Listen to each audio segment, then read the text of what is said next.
और एक और बात, आज इस कुबेरेश्वर धाम की पवित्र माटी पर चल रही, कंकर शंकर की भूमि पर चल रही ऑनलाइन शिव महापुराण की कथा में एक बात और अपनी चित्तवृत्ति में बिठा लो। शिव बेटी, शिव महापुराण की कथा से मान लो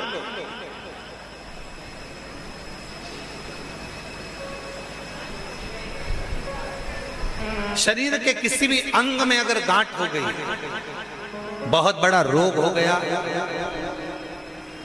बहुत बड़ा रोग हो गया, डॉक्टर को दिखाइए, दवाइयां लीजिए, जांचें कराइए। और शंकर जी की 5 लड़कियां, पहले नंबर पर जया, 5 बेलपत्र लेकर जाओ। एक बेलपत्र जया शिव शंकरा, जम के बोलो, जया शिव शंकरा। एक बेलपत्र अशोक सुंदरी वाली जगह पर समर्पित कर। दूसरी विषहरा शिव शंकरा, गणेश जी की जगह पर अर्पित कर। श्यामली बारी शिव शंकरा, कार्तिकेय की जगह पर समर्पित कर।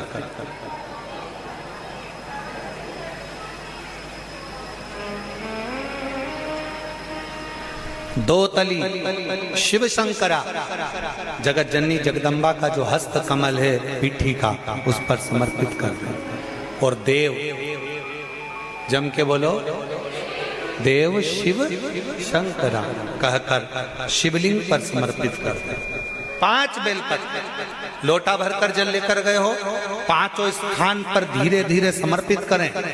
और आपके शरीर में जो रोग है, बीमारी है, उसका स्मरण कराते हुए बाबा को जल चढ़ाते हुए, जल का थोड़ा सा भाग 5 बेलपत्र में से कोई सी भी एक बेलपत्र वो लेकर, आप पहले दिन गए हो, तुम्हें याद रहना चाहिए कि आज मैंने कौन सी बेलपत्र ली है। गणेश जी के स्थान की बेलपत्र ले लो, दूसरे दिन अशोक सुंदरी की बेलपत्र ले लो, तीसरे दिन कार्तिकेय की बेलपत्र ले लो, चौथे दिन पार्वती के हस्त कमल की बेलपत्र ले लो, और 5वें दिन शिव के शिवलिंग की बेलपत्र ले लो। ये सब क्रम बना लो। 5 दिन 5 बेलपत्र चढ़ाना है और एक एक बेलपत्र लेकर आना है। सुबह खाली पेट उस बेलपत्र को खाइए और थोड़ा सा जलपान कर बाबा का जो जल है उसका आचमन करो, शिव जी से विनय करो। 5 दिन के बाद में फिर वापिस जांच करवाइए, धीरे धीरे शरीर में जो रोग है वो समाप्त की ओर जाए। जो डॉक्टर दवाई दे वो दवाई खाओ, जो डॉक्टर जांच का बोले जांच कराओ। डॉक्टर शंकर का एक रूप है, जैसा डॉक्टर बोले वैसा करो, पर साथ में शंकर के प्रति एक विश्वास रखकर उसकी दृढ़ता भी धारण करो, शिव के एक समर्पण कर। शिवलिंग की जो पूजन होती है, भगवान शंकर की जो शिवलिंग का पूजन है, वो साधारण नहीं।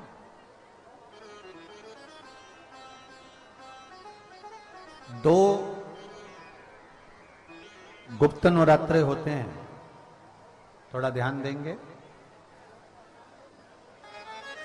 2 गुप्त नवरात्रे होते हैं। एक गुप्त नवरात्रा यही माघ के महीने में आता है, जो 10 तारीख से चालू हुआ, 18 तारीख तक चलेगा। श्रृंगी ऋषि ने इस गुप्त नवरात्रे का बड़ा वर्णन किया। श्रृंगी बाबा ने इस गुप्त नवरात्रे के बारे में बहुत कुछ बताया, बहुत कुछ।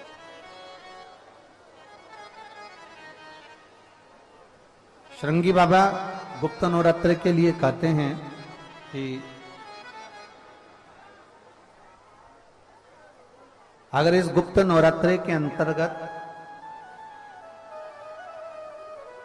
9 लाल फूल,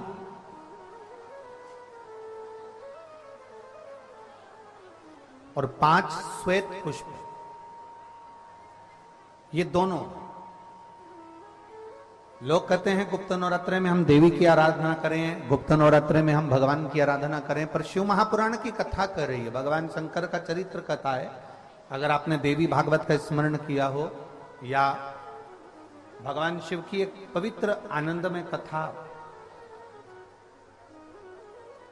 स्कंद पुराण के काशी खंड में अगर सुनी हो या उसमें भी नहीं पढ़ पाए हो तो श्रृंगी ऋषि के चरित्र में आता है, श्रृंगी बाबा ने वर्णन किया है कि किसी भी स्थान पर, किसी भी स्थान पर यदि हमारे घर में 2 शिवलिंग है, नहीं है, तो किसी अपने घर के गमले में, बगीचे में 2 पार्थिव लिंग का निर्माण करें। 2 पार्थिव लिंग, उसमें एक शिवजी का स्मरण करें और एक में माता पार्वती जी का स्मरण। देवादिदेव महादेव के 2 स्वरूप, 2 लिंग प्रकट कर कर, एक पर 9 पुष्प लाल और एक पर श्वेत पुष्प 5 समर्पित करें, बाबा की आराधना करें, घी का दीप लगाएं, पूजन करें और बाद में उन शिवलिंग को, उन पुष्पों को विसर्जन करें। किसी भी नदी में, तालाब में, बावड़ी में, अगर वहां नहीं विसर्जन कर सकते हैं तो किसी वृक्ष के नीचे उनका विसर्जन कर दें। पर ये नवरात्रे, ये जो गुप्त नवरात्रे हैं, इस माघ महीने में जो गुप्त नवरात्रे आती है, इसी के अंतर्गत इसका पूजन है। एक बार हमने पहले वर्णन किया था, जिसके यहाँ संतान नहीं होती उसके लिए भी पहले जो आषाढ़ के महीने में जो गुप्त नवरात्रे आते हैं उसका स्मरण कराया था, और इसका एक पत्र यहां पर भी है। और तेरी कृपा बिना न हिले एक भी अणु, लेते श्वास तेरी कृपा से तनु तनु, बखान क्या करूं मैं राखोगे ढेर का, चपटी बहुत मेरे खजाना कुबेर का। हे गंगाधर मुक्ति द्वार ओमकार तू, भोले ओमकार तू, आयो शरण तिहारी शंभु भारतार। बखान क्या करूं मैं राखोगे ढेर का, चपटी बहुत मेरे खजाना कुबेर का। हे गंगाधर मुक्ति द्वार ओमकार तू, भोले ओमकार तू, आयो शरण तिहारी शंभु भारतार। ये शिव है, ओघड़ी है, त्रिकालदर्शी है, कैलाशी है, ओघड़दानी है, कैलाशी अविनाशी है। शिव तत्व का है। आप जिस भाव से आप भगवान को रिझाते हो, भगवान उस भाव से अपने भक्तों के करीब पहुंचता है। भक्तों के यमुना जी ने पार्थिव शिवलिंग का निर्माण किया। केवल चाहे गुप्त नवरात्रे हो, चाहे सर्व नवरात्रे हो, केवल देवी की आराधना कर रहे हैं और सोचें कि हम माता जी की आराधना कर रहे हैं और माता जी हम पर प्रसन्न हो। शिव महापुराण की कथा कहती है, कोई सी भी नवरात्रे में अगर आप शंकर भगवान की आराधना के साथ देवी की आराधना करेंगे तो शिव महापुराण की कथा कहती है महादेव शिव और शक्ति दोनों ही कृपा जरूर करते हैं। ये निश्चित है, निश्चित है।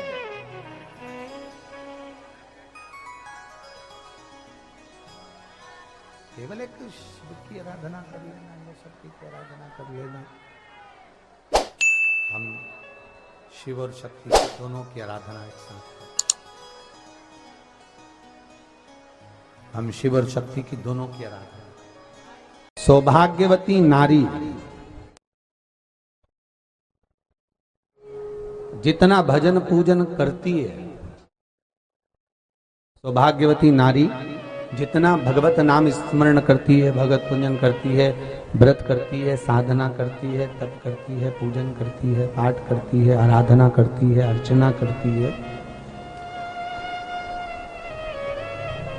उस सौभाग्यवती नारी का किया हुआ दान, पुण्य, धर्म, भजन, कीर्तन, स्मरण, सेवा, चाकरी उसके पति के भी काम आती है और उसके पुत्र और पुत्री के भी काम आती है। एक सौभाग्यवती नारी के द्वारा किया, आवाज पकड़ रहा है, एक सौभाग्यवती नारी के द्वारा किया गया भजन, पूजन, स्मरण, संकीर्तन, नाम जाप, नाम कीर्तन उसके पति के भी काम आ रहा और उसके बच्चों के भी काम आ रहा। देखिए कितना सुंदर शिव महापुराण में चरित्र आया है वृंदा देवी का, कि वृंदा जितना नाम जाप करती है, वृंदा जितना नाम भजन करती है, वृंदा जितना नाम स्मरण करती है, उसके पति को उसका लाभ है।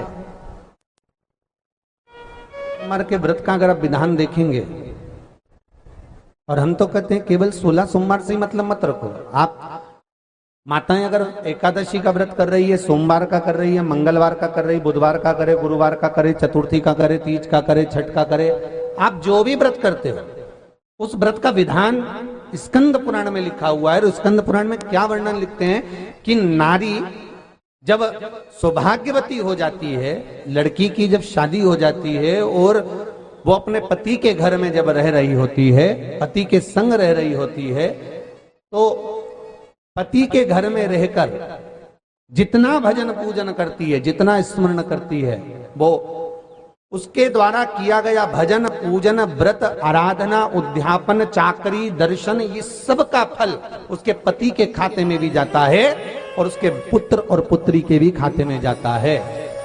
पर उसमें एक बात का विशेष ध्यान रखना, स्कंद पुराण कहती है कि आप व्रत को उठाएं। आपने व्रत उठाया, कहां उठाया? पति के घर से उठाया, ठीक है। आपने व्रत उठाया सोमवार का, 16 सोमवार का, पशुपतिनाथ का, या गुरुवार का, या मंगलवार का, या बुधवार का, जो भी व्रत आपने उठाया वो पति के घर से उठाया। अब आपका फर्ज क्या है कि व्रत आप अगर कर रही हो तो पति के घर का ही अन्न, पति के घर का ही जल,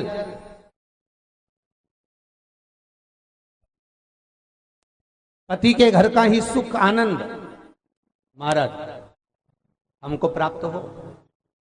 अगर व्रत करने के दिन मालूम पड़े आपके कोई तीज का व्रत, छठ का व्रत, चतुर्थी का कोई विशेष खास जो व्रत होता है, सोमवार का व्रत, पशुपति व्रत, और आप अपने मायके चली गई और मायके का अन्न जल आपने ग्रहण किया, मायके का प्रसाद ले जाकर, मायके की थाली ले जाकर, मायके का पूजन का सामान ले जाकर आपने भगवान की आराधना करी, तो स्कंद पुराण कहती है वो स्वीकृत नहीं होता, क्योंकि विवाह होने के बाद गोत्र बदल जाता है। उस गोत्र का अन्न चाहिए, उस गोत्र का भाग चाहिए। अगर बहुत रोग में ग्रसित हो ना, बहुत रोगीले हो गए ना, बहुत कोई बीमारी ज्यादा हो गई ना, तो स्थान शंकर के मंदिर के बना लो। तो जिसको हमको साफ करना है तो और वहां चंदन की एक बिंदी रखकर आना, दो स्थान बना लेना। पहला ये जो जलाधारी है, अशोक सुंदरी वाला जो स्थान है, पहला स्थान अशोक सुंदरी का स्थान, जहां पर बीच में एक मोटी सी लाइन रहती है, उसके आसपास में जो जगह रहती है उस जगह को जल से साफ करें, और जल से साफ करने के बाद में उसी को अपने शरीर पर थोड़ा सा लगाइए, हाथ को धो लीजिए, थोड़ी सी चंदन की बिंदी दोनों ओर लगा दीजिए। पहला स्थान। दूसरा स्थान जहां से पानी बहकर जाता है, उस पूरे स्थान पर से कहीं भी एक तुम्हारा मन कर जाए, उस स्थान को थोड़ा सा हाथ से और जल से साफ कर दो, और वहां हाथ को अपने हृदय से या शरीर में जहां रोग है, तकलीफ है, बहुत कष्ट है, बहुत दर्द है, उस स्थान पर लगाओ, और चंदन की हाथ धोने के बाद चंदन की एक बिंदी उस स्थान पर, वो नाली वाली जगह पर कहीं पर भी रख दीजिए। ये दो जगह आप साफ करना सीख जाओ। ये दो स्थान आपने अगर साफ करे हैं तो निश्चित है कितनी भी बड़े से बड़ी बीमारी है उसका रिजल्ट अच्छा ही आएगा, वो बीमारी समाप्त होगी। वो बीमारी समाप्त होगी, निश्चित है। थोड़ा समय लगेगा, थोड़ा समय लग सकता है, पर आप अपने भरोसे से अगर करोगे तो निश्चित निवेदन करूंगा, दुनिया में ऐसा कोई समस्या नहीं जिस समस्या का कोई निदान नहीं। हर समस्या का निदान है, पर निदान किसी दूसरे के पास नहीं, निदान केवल मेरे भोले नाथ के पास में है। आपको अगर किसी समस्या का सफल आनंद चाहिए तो शंकर की शरण में जाओ। आपको सीहोर आने की भी जरूरत नहीं है, आपको हमसे मिलने की जरूरत नहीं है, आपको पंडित प्रदीप मिश्रा के पास नहीं आना, आपको किसी बाबा जोगी के पास नहीं जाना, आपको किसी के बेल भभूति लेने नहीं जाना, आपको तो शिव के पास जाना। जो शंकर की वस्तु है उसको स्वीकार करो, बस शंकर की वस्तु को स्वीकारिए।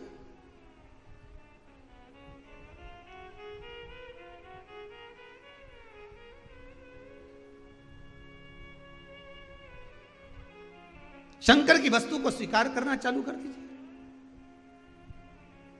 अरे भाई, शिव महापुराण की कथा तो यहां तक कहती है,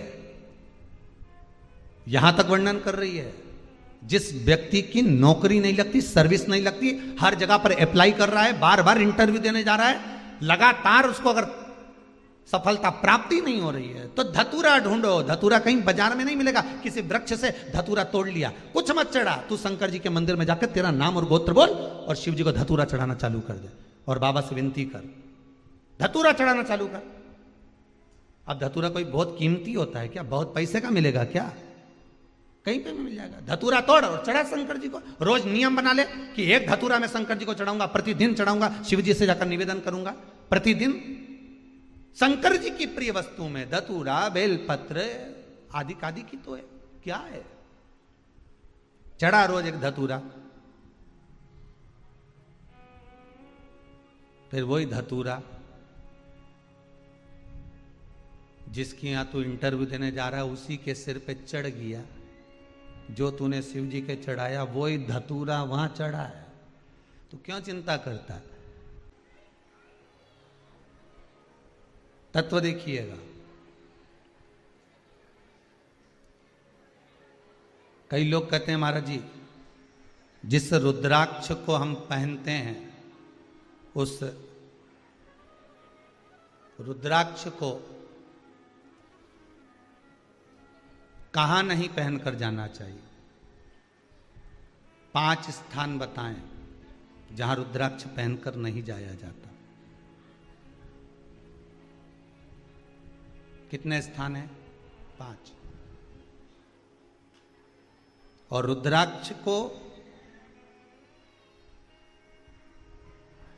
5 स्थान पर पहनकर नहीं जाते, पर रुद्राक्ष के लिए वर्णन किया गया है कि रुद्राक्ष कब कब उतार कर उसको वापिस अभिमंत्रित करना चाहिए। 5 जगह पहनकर नहीं जाना चाहिए और रुद्राक्ष को अभिमंत्रित करना मतलब सीधा अमावस्या के दिन, पूर्णिमा के दिन, शिवरात्रि के दिन, श्रावण महीने के सोमवार को, प्रदोष के दिन, ये दिन आपके शरीर में जहां पर भी रुद्राक्ष है, आपके गले में अगर आप रुद्राक्ष पहने हो, आपके हस्त कमल में आप रुद्राक्ष पहने हो, आपने अपने पास में कहीं रुद्राक्ष रख रखा है, तो उस रुद्राक्ष को अमावस्या, पूर्णिमा, शिवरात्रि या श्रावण का सोमवार या प्रदोष आदि इस दिन उस रुद्राक्ष को एक बार दूध में धोने के बाद उसमें थोड़ा सा सरसों का तेल अवश्य लगाना चाहिए। क्या होगा उससे? उससे होगा क्या? शिव महापुराण की कथा कहती है, महाराज रुद्राक्ष को दूध में धोने के बाद, स्नान कराने के बाद जल से स्नान कराया, थोड़ा सा सरसों का तेल लगा दिया। महाराज क्या मिलता है उससे? तो कहा उस रुद्राक्ष में बल प्राप्त होता। कौन सा बल? जो शरीर के अंदर बीमारियां बढ़ती हैं, उस बीमारी को वो रुद्राक्ष धीरे धीरे समाप्त करना प्रारंभ कर देता है। पर एक और चीज याद रखना, जिस रुद्राक्ष के पानी को आप बीमारी के समय पर गलाकर पीते हो, उसमें सरसों का तेल नहीं लगाना।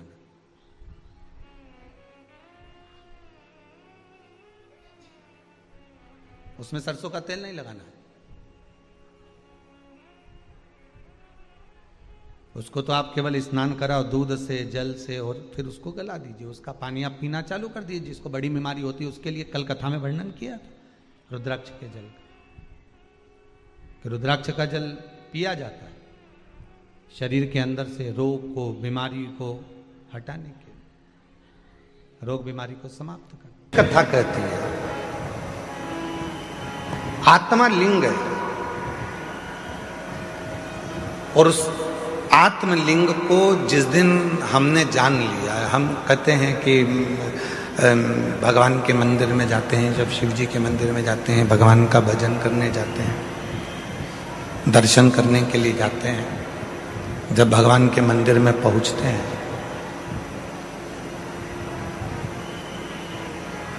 क्यों कहते हैं कि लोग कि गुरुजी एक लोटा जल और सारी समस्या का हल, ऐसे कैसे हो सकता?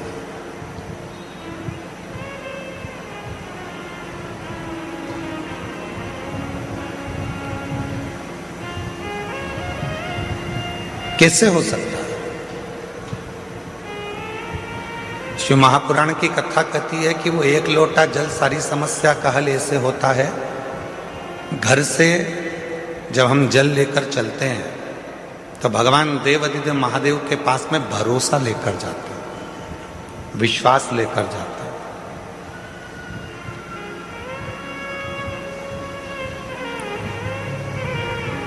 ये आत्मलिंग जब शिवलिंग के सामने जाता है, और आत्मलिंग और शिवलिंग के बीच में जो जल चढ़ाया जाता है, जो जल चढ़ता है, वो आत्मलिंग और शिवलिंग के विश्वास को, भरोसे को दृढ़ कर देता है।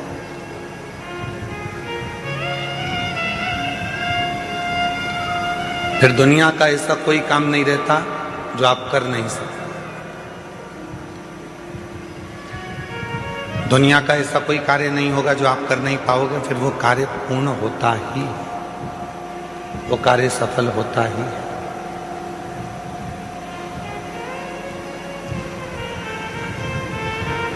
एक सुंदर चरित्र, उधर आवाज नहीं जा रही है भाई, आप आवाज खोल रहे हो परंतु वो गूंज रही है, उसको ढीले कम करो, क्योंकि वैसे ही वो हॉल है ना, तो गूंज रही है। और आवाज को क्लियर करो, और इधर साइड में आवाज नहीं जा रही। तुम्हारे लड़कों को भेजो उधर सुनने के लिए। उधर भी नहीं आ रही है क्या? उधर भी लड़कों को भेजिए। शिव कथा कह रही है, भगवान देवादिदेव महादेव का चरित्र कह रहा है, भगवान शंकर की पवित्र कथा कह रही है। शिव को रामचरितमानस में विश्वास कहा, और जब व्यक्ति के जीवन में विश्वास प्रबल हो जाता है, भरोसा दृढ़ हो जाता है, तो उसका कार्य अपने आप सफल होना प्रारंभ हो जाता है। अपने आप वो कर्म भी करता है, मेहनत भी करता है, परिश्रम भी करता है, और शिव पर भरोसा कर कर आगे भी बढ़ता है। पर कभी कभी ऐसा योग भी बन जाता है कि हम मंदिर जाते जाते, भगवान का दर्शन करते करते, भगवान को एक लोटा जल चढ़ाते चढ़ाते, भजन करते करते, कभी कभी ऐसा भी समय आ जाता है कि हमारा मन, एक दिन ऐसा होता है कि अब मंदिर नहीं जाऊं तो अच्छा, बहुत दिन हो गए।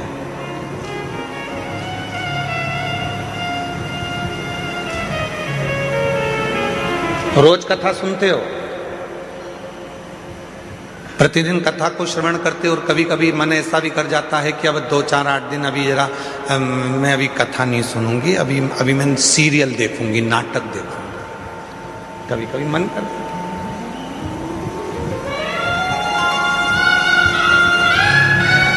रोज ही तो सुनते हैं, प्रतिदिन तो श्रवण करते हैं। तो अब मैं कथा ना सुनकर मैं नाटक देखूंगी, सीरियल देखूंगी। आवाज़ गूंज रही है, खींच के बोलना पड़ रहा है, आवाज़ को क्लियर करो आवाज़।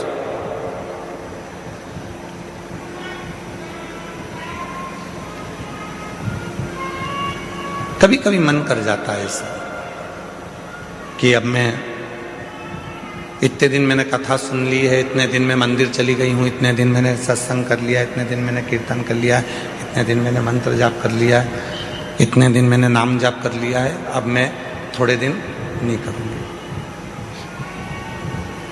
क्यों?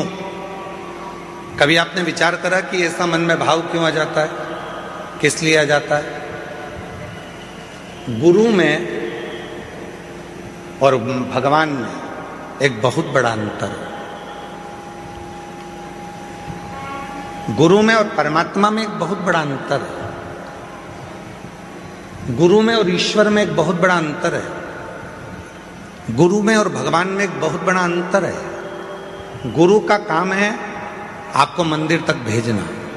गुरु का काम है आपके हाथ में माला पकड़ाना। गुरु का काम है आपको शंकर के मंदिर तक भेजना। गुरु का काम है आपको कथा तक भेजना।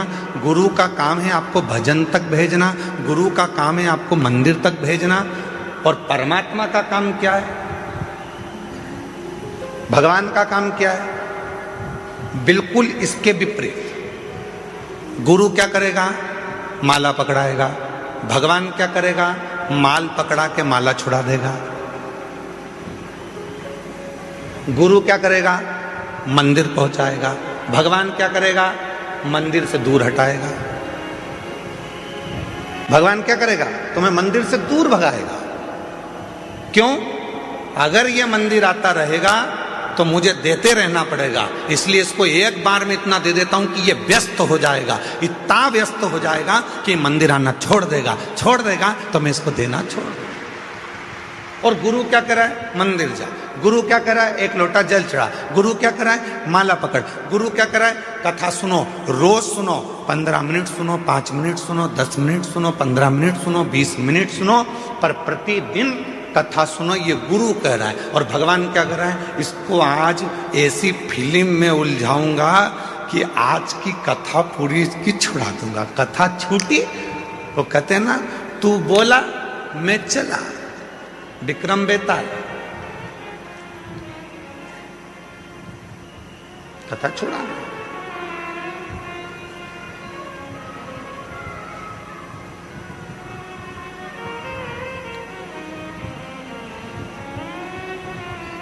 गुरु मंदिर भेज रहा है, गुरु शिवालय तक भेज रहा है, गुरु परमात्मा के पास भेज रहा है, गुरु सत्संग में भेज रहा है, गुरु परमात्मा की भक्ति में भेज रहा है। और परमात्मा मंदिर को छुड़ा रहे हैं, माला छुड़ा रहे हैं, सत्संग छुड़ा रहे हैं, भजन छुड़ा रहे हैं। अगर ये भजन करता रहेगा, सत्संग करता रहेगा, नाम जाप करता रहेगा, स्मरण करता रहेगा, तो मुझे देते रहना पड़ेगा। वो छुड़ा रहा। पर मेरी जीजियों, मेरे जीजाओं, मेरी बेटियों, बेटाओं, मेरे बुजुर्ग माँ बाप, एक बात को याद रखना अपनी जिंदगी में, कितनी भी उलझन जिंदगी में आ जाए और कितनी भी दौलत जिंदगी में मिल जाए, आप शंकर भगवान के मंदिर जाना मत छोड़ना। वो तुम्हारी उलझन मिटाना नहीं छोड़ना। वो तुम्हें सुख भी देगा, आनंद भी देगा, खुशियां भी देगा, सारा वैभव भी देगा, सब कुछ प्रदान करेगा और तुम्हारे जीवन की सारे दुखों को, सारी तकलीफों को, सारे कष्टों को मिटा भी देगा। जो तुमसे कहे कि मेरे घर में लक्ष्मी नहीं है, मैं बहुत डिप्रेशन में चल रही हूं, बहुत टेंशन है, बहुत तकलीफ है, बहुत कष्ट है, बहुत कष्ट। प्रत्येक महीने शिवरात्रि आती है, पंचांग में, कैलेंडर में लिखी होती है। और कई लोग कहते हैं हमको मालूम नहीं पड़ता कि कब शिवरात्रि आ गई, कब चले गई। तो अब की बार हम भी विचार कर रहे हैं कि पूरे साल की शिवरात्रि हमारी सोशल मीडिया पर हम पूरे साल कौन से महीने में शिवरात्रि कितनी तारीख को आएगी, वो एक कैलेंडर जैसा हमारा जो फेसबुक है, हमारा जो यूट्यूब है, इंस्टाग्राम है, हम उसको प्रयास कर रहे हैं कि उस पर हमारी विठलेश सेवा समिति के द्वारा पूरे महीने की शिवरात्रि पूरे शिव भक्तों के सोशल मीडिया पर पहुंच जाए, जिससे लोगों को ध्यान रहे कि इतनी तारीख की शिवरात्रि है, लोगों के स्मरण में रहे कि इतनी तारीख को शिवरात्रि आएगी, मासिक शिवरात्रि इतनी तारीख को है, मासिक शिवरात्रि इतनी तारीख को है, उनके सबके स्मरण में रहे।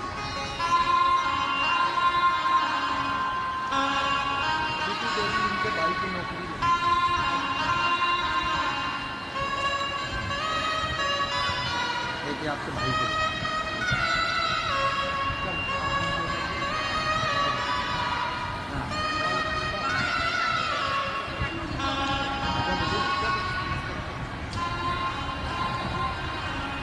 एक पार्थिव शिवलिंग का निर्माण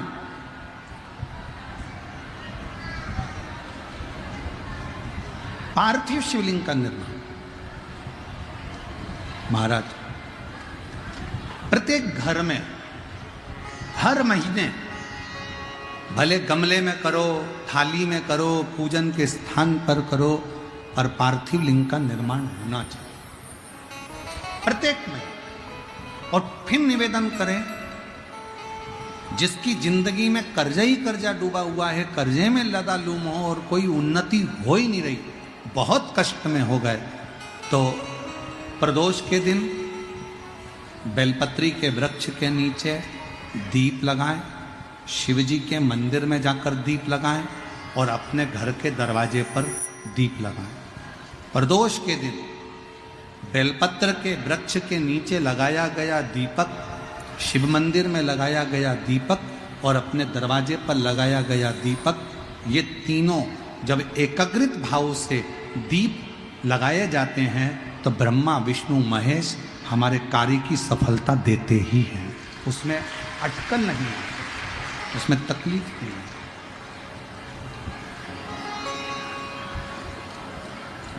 कितने लोग हैं जो शंकर जी के मंदिर में एक लोटा जल चढ़ाने जाते हैं? हाथ उठाओ जरा, सभी लोग जाते हो?